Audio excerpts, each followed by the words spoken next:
سلام دوستان عزیز، به کانال من خوش اومدید. برای کوتاه کردن قد هر شلوار و هر جنس پارچه‌ای ما از این روش استفاده می‌کنیم. میتونیم از قد کف پا تا زیر فاق و اندازه بگیریم یا میتونیم از شخص تقاضا کنیم که این شلوار رو تنش بکنه و روی پاهاش همونجا ما با سوزن تهگرد علامت بزنیم که چقدر می‌خوایم کوتاهش کنیم.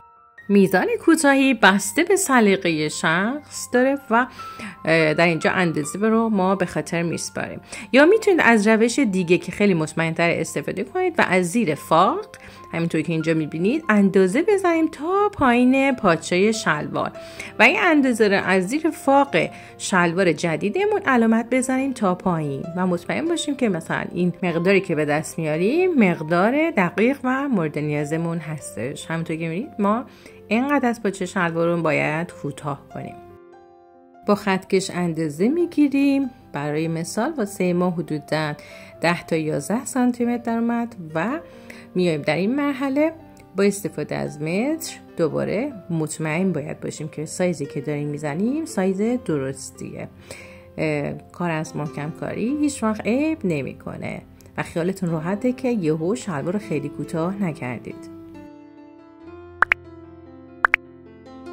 اندازه‌ای که باید کوتاه بشه رو با استفاده از خودکار شروع میکنیم به علامت زدن و حدوداً 4 تا 5 سانتی متر اضافه پارچه برای دولا شدن میگذاریم که این سلیقه اگه دوست دارید پاچه پهن‌تری پایین باشه و شلوار سنگین‌تر بشه میتونید اضافه رو بیشتر بگذارید. هر دو تا خط رو رسم میکنم همونطور که در تصویر میبینید و خط پایینی که مال اضافه هست رو من برش میزنم. همیشه قبل از برش برای اطمینان از اینکه پارچه هرگز حرکت نمیکنه با سوزن تهگرد دو طرف خط برشمون رو فیکس میکنیم و سپس اقدام میکنیم برای برش اضافه شلوارمون.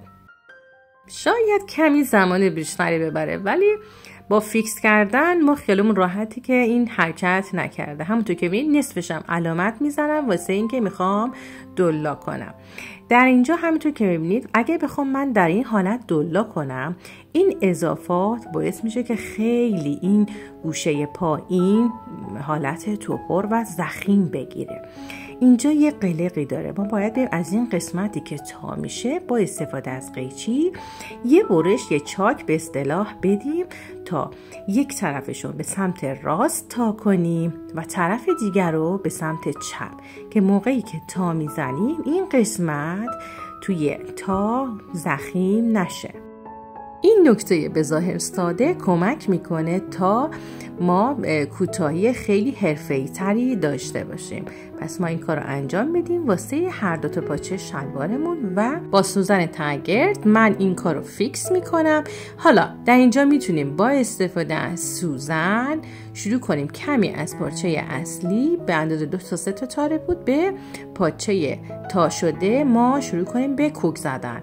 هم میتونیم این کار رو بکنیم و دستی شلوار رو بدوزیم با نخ دولا یا چهارلا، کدوم که شما راحت ترید و خیالتون راحت تره، یا با چرخ خیاطی که جلوتر خواهم گفت. پس چه کار میکنیم؟ ما شروع میکنیم به کوک‌های تمیز زدن. انقدر لایه رو ظریف بگیرید که از اون طرف اصلا مشخص نباشه خطی هست.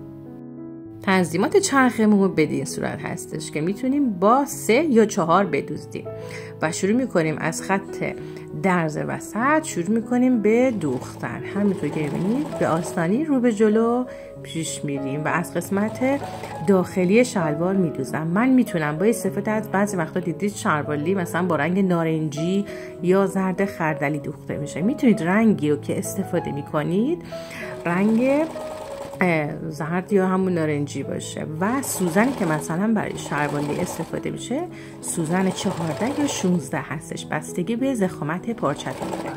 برای شلوارهای کشی هم از سوزن‌های شماره 11 استفاده میکنیم که سرشون آبیه.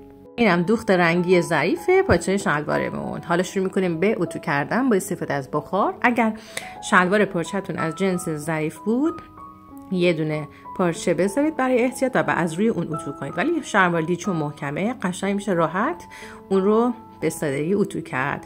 اینم از کوتاهی من. امیدوارم که از ویدئوی من لذت برده باشید. ممنونم که تا انتهای ویدئو همراه من بودید. امیدوارم در ویدئوهای بعدی شما رو ببینم. خدا نگهدار. Thanks for watching. I hope to see you in the next video. Love you. Bye bye.